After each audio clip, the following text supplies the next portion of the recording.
And joining me now is a very special guest. I'm joined by the technical lead of the WHO's COVID-19 effort from Geneva. Joining me is Dr. Maria Van Kerkhove. Appreciate, as always, Dr. Van Kerkhove, you joining us. You're joining us at a time when I look at the numbers, data given by the WHO, nearly 10 million fresh COVID infections reported across the globe in the past week. India reaching 7.5 lakh caseload in the last week alone. Fresh infections, 500% rise. How bad can it get, ma'am? Give us the best case and the worst case scenario for the next month, let's say. Well, we're certainly seeing a large increase in cases around the world. And as you say, last week we had almost 10 million cases reported to WHO, which is an underestimate of the global number of cases. Next week will be even more because we're seeing 2.3, 2.4, 2.5 million cases reported a day now. And a lot of this surge is due to this new variant, Omicron, this new variant of concern that we designated as a variant of concern at the end of November. Some countries are seeing rapid numbers of increase in Omicron, as well as Delta. What we are seeing this play out is that not only is it an increased number of cases, but Omicron is not a mild disease. It is more mild than Delta when we compare it to Delta, but it's still resulting in a large number of hospitalizations. And hospitalizations are increasing, are on the rise as well, which means that hospitals are being burdened as well. That's interesting. I want to press you on the hospitalizations point, because in India, what we are seeing, and I myself have been affected by Omicron, it appears, in the last week. I had all the symptoms and I tested positive. I'm home isolating. Most people are home isolating. 84 to 85% of the cases, let's say in Mumbai, have been found to be asymptomatic, not needing hospitalizations. But you're telling us that going ahead, you expect hospitalizations to increase even with Omicron. Is that what you're saying? Well, first of all, thank you for isolating and being a case. It is really important that those who are infected with Omicron, and I'm glad you're doing well, that you isolate so that you don't pass the virus to somebody else. But given how efficiently this virus transmits between people, just the sheer number of increase, the sheer volume of cases will result in an increased hospitalization, because what we are seeing over and over in countries is that your risk of hospitalization is lower for Omicron compared to Delta. But even with a lower increased risk of hospitalization, if you have a huge number of cases, that will still mean that people will need to be hospitalized. And as this virus goes towards people with underlying conditions of older age, and particularly among people who are not vaccinated, there is still an increase of severe disease with Omicron. So overall, it is good news that we have lesser of a risk of severe disease, but it doesn't mean that Omicron is only mild or just a mild disease. And certainly Omicron is not the common cold. So we still need people to be careful, get vaccinated when it's your turn, but also, take steps to reduce your risk and reduce the onward spread. So thank you very much for being a leader and isolating and showing us that you could do this and you can still work. So really, it's very, very much appreciated. I'm doing this program virtually acting as my own camera person. Thank you about that. It's not easy, but I just want to get back to the issue of hospitalizations, because what we are finding, Dr. Van Kerkhove, in India at least, is that those who are getting hospitalized are either those with comorbidities and increasingly those who have not been vaccinated at all. So are we clear that if you are vaccinated, then it's almost insurance against your getting hospitalized with Omicron? So is the real solution at the moment vaccinations? Because people who are vaccinated are getting Omicron. Those who've been infected previously with Delta are getting Omicron, but they're not getting hospitalized. So is vaccinations the key? Vaccinations are working. COVID-19 vaccines work against preventing severe disease and death, even against Omicron. So what we do see in the proportion of people who are actually hospitalized with Omicron, they are more likely to not be vaccinated, and they are likely to have comorbid conditions. So that is certainly true. We do see the same risk factors: people who are unvaccinated, people who have underlying conditions, people who have advanced age. are at a higher risk of developing severe disease with Omicron, as well as with the other variants. But as you say, and as you rightly point out, vaccines are working. So this is really a critical message that vaccines save lives. So if you have not received your vaccine, please get vaccinated and make sure you have the full course. But look at the global picture, Dr. Van Kerkhove. The United Kingdom is going ahead with large events, whether it's football matches or whether it's insisting that schools will continue. In the United States as well, large parts of the US are completely open. In India, we're about to go into a big election. Do you believe that that we need to look at possibility restrictions given the spread of Omicron, or do you believe that we just have to live with this virus? So what we advise is a layering of approach. So it's not vaccines only, it's vaccines and. So we are advising people to still be cautious and still be careful. This includes wearing of a mask, a well-fitted mask over your nose and your mouth, making sure you have clean hands. Wearing a mask under your chin off the side of your face is useless. So make sure you get a hold of the best mask you can and wear it over your nose and mouth. We do also continue to advise distancing because keeping a physical distance from others prevents the opportunity from spreading. We also advise avoiding crowds. And this is just for the time being. So I'm not saying lockdown. You'll notice I did not say a lockdown. I'm saying a layering of an approach. We also are recommending investing in ventilation where we live, where we study, where we work. This is an investment that's good for COVID-19 as well as for other contaminants as well. All of these things will help reduce the spread, because if we only focus on vaccines, we will certainly remove the severe end of the spectrum. And that's what's really critical. But we also have to drive transmission down because we don't want to see more variants emerge. So we have to use both sides of that equation. Dr. Van Kerkhove, one of the things that is, that is almost staggering is United States. 610,000 each day, cases averaging at the moment, 227% increase from just 2 weeks ago. Explain that to us. Why is it that some countries seem to be excessively hit by Omicron, or is it Delta plus Omicron, or Deltacron, as someone is calling a new variant that may have emerged in Cyprus? Is it that both these variants are out there and the United States is particularly affected by it? Or do you believe this is primarily still Omicron now across the world? So Delta is still dominant worldwide, but Omicron is increasing in the number of cases that are infected with Omicron. In fact, what you mentioned with this Deltacron, that's not actually a real thing. What that suggestion is that somebody is infected with both Delta and Omicron, but it doesn't mean that Delta and Omicron are combining to become a new variant. So I would like to correct that just to make sure that people aren't scared of something like that. We think that's a result of contamination from some of the sequencing that's being done. But the sheer volume of cases that we are seeing in the United States, that we saw in the United Kingdom, that we saw in South Africa, and in a number of countries across Europe, that's a result of Omicron being introduced into those populations, and it is efficiently transmitting. So we are seeing a rapid growth in cases.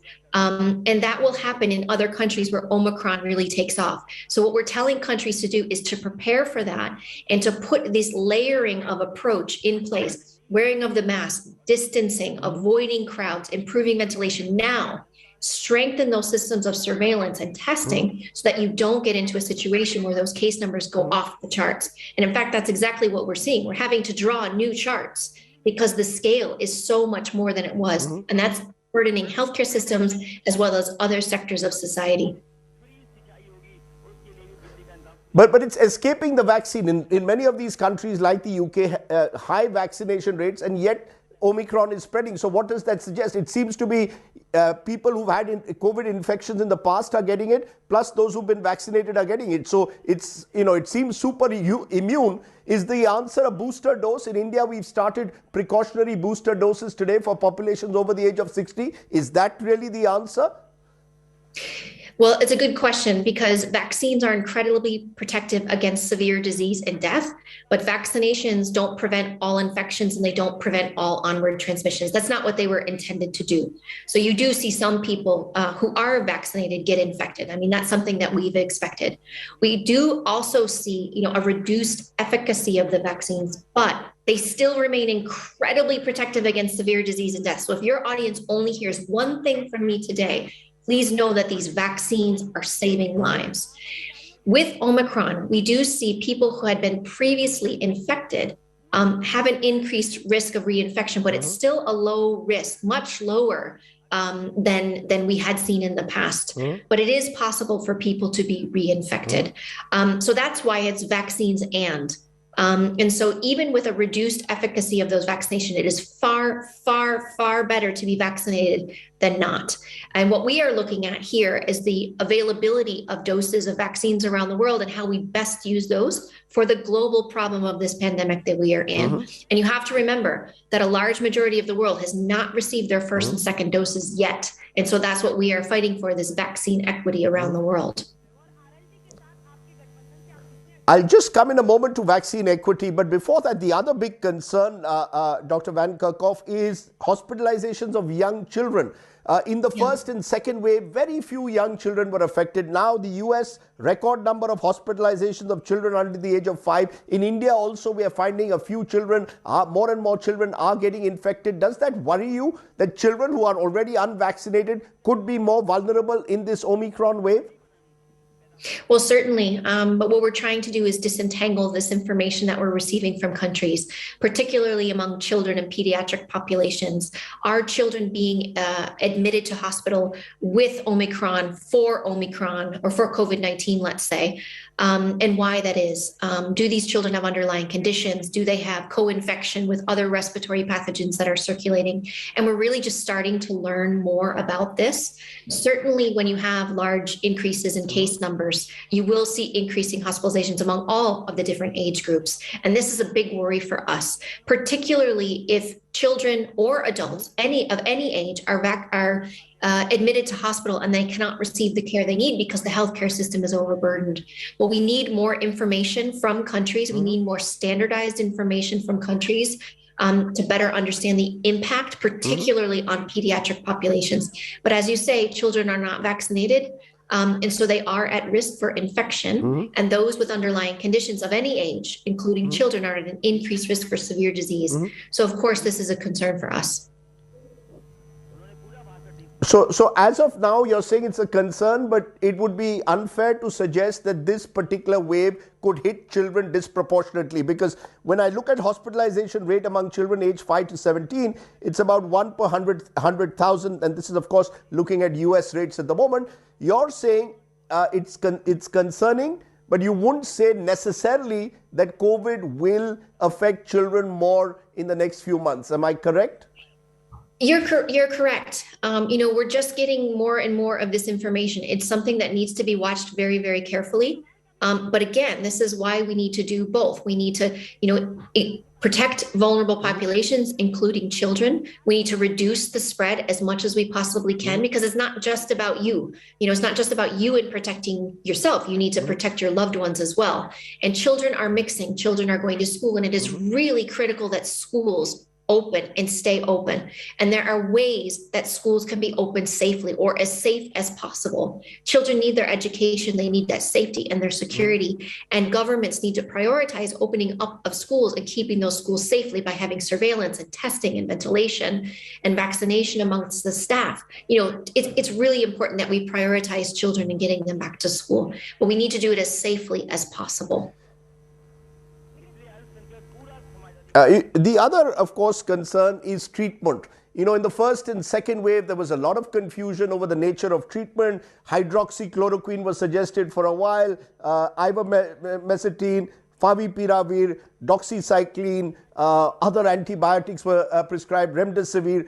This time, the United States has approved molnupiravir, but the WHO treatment protocol doesn't have it. So is there a particular treatment protocol? For example, ma'am, I'm using regular vitamins, which have been prescribed by my doctor's son.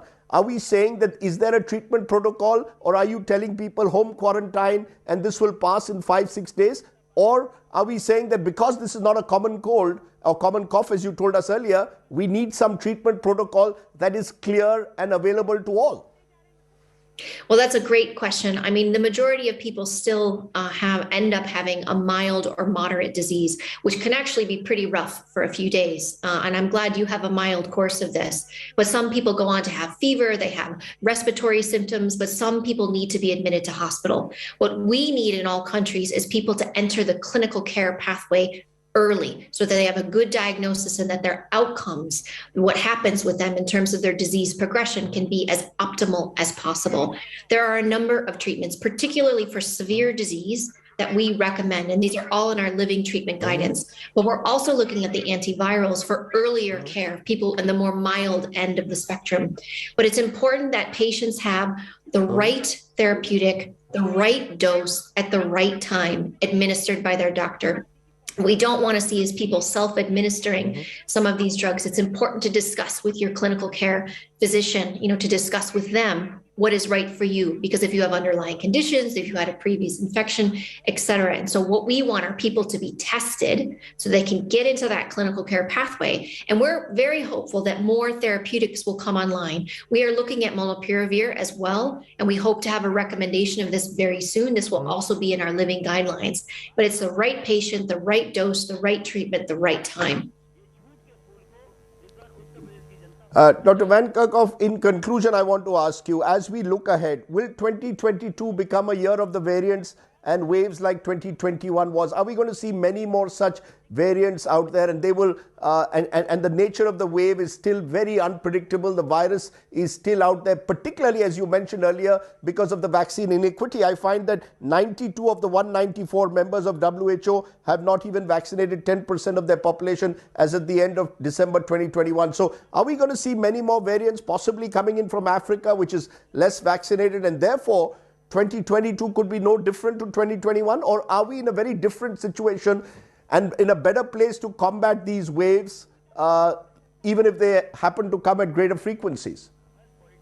We have a number of tools that can make 2022 different than 2021 and certainly 2020. I am hopeful that we will use these tools much more effectively around the world. Now, let's be clear, this virus continues to evolve, and the more it spreads, the more opportunities it has to change. So the threat of further variants is there, and Omicron will not be the last variant that we will talk about. But what we can do in 2022 is we can take the death and severe disease out of COVID because we have vaccines. Several safe and effective vaccines that are saving lives now. They just need to reach those who are most vulnerable in every country. We have treatments that save people's lives if they can get into the clinical care pathway. And we have tools that can reduce the spread. So what we are hoping in 2022 is that we end the acute phase of this pandemic. And what I mean by that is taking the death and find ways in which we can keep our societies open by adhering to simple measures of reducing the spread. It's not about lockdown or nothing, but we are either in this together or we are not. And what we need is a renewal and a recommitment to actually tackling this as a global society. And that's what I am hopeful for in 2022. Ma'am, those are fine words, but if I can ask you, a direct, explicit question. In India, in the next 6 weeks, we have elections, including in India's most populous state, where about 55% of the population is double vaccinated. Another state of Punjab, which is about 43% double vaccinated. Do you believe it's wise to hold these kind of elections? They're outdoors, mind you, much of the campaigning. Is it wise to hold these large events, whether indoors or outdoors, in the next 6 to 8 weeks? Or would it be better to wait for 8 weeks and believe, as many believe, that just as Omicron has peaked quickly, it'll dip equally quickly? Do you subscribe to the view that Omicron will peak quickly and dip equally quickly? It depends. It depends on population level immunity and a number of different factors. What we do know is that this virus and the variants will take advantage of mass gatherings if the right provisions are not in place. Our advice is to hold them as safely as possible or postpone the gatherings themselves so that people stay safe. If the gatherings take place outdoors rather than indoors, make sure that there's distancing in place, make sure that there's masks that are in place, testing, vaccination, and plans. Because if those provisions are not in place, the virus will take advantage and it will spread. And Omicron is very efficiently transmitted because it has the properties that allow the virus to adhere to cells more easily, as well as immune escape, which means people are less protected against reinfection. And so they can get reinfected. So please be extra cautious in the next coming weeks. But would you say that this virus will come down as sharply as it peaked? Are you hopeful of that, as we've seen with South Africa? That can we say with any confidence that a month from now in India, Omicron cases will be fewer than they are today? They potentially could be, but I know within this pandemic, we need to really remain humble and not allow it to take off. It could come down as quickly as it went up, but we do know it's very hard to come down off of that peak. It could be quite a bumpy ride down. And I think what we should do is that we should prevent as many infections as we can, and we certainly can prevent many deaths. So I think that's what we should be focused on, is making sure that we keep people safe, particularly those who are vulnerable and those who are not vaccinated. Well, I think you've sent out several important messages, Dr. Van Kerkhove. As always, your wisdom enlightens us, and I'm glad that you've been able to reach out to this large Indian audience here today and tell us from your perch at the WHO how you see Omicron going ahead. Thank you so much for joining me there from Geneva. Thank you so much for having me. Stay well. Dr. Van Kerkhove there joining us from Geneva, making it clear Omicron cannot be treated as a common cold or cough. Do not take the virus lightly.